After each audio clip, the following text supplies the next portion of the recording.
mà mua mà. Ê, chụp.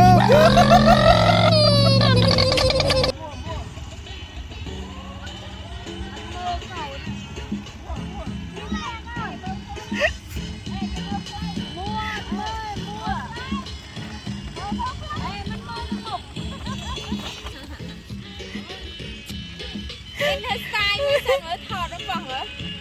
Ê, lang chim tao thơ style mùi à? Trời ơi. Trời. Trời mẹ đẹp lan. Phóng lên cái bạch đâu ngon.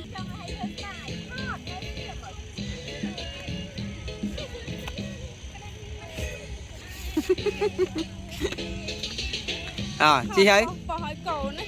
Chị ơi. Ba cờ gọn. Chị tí cầm lươn đi.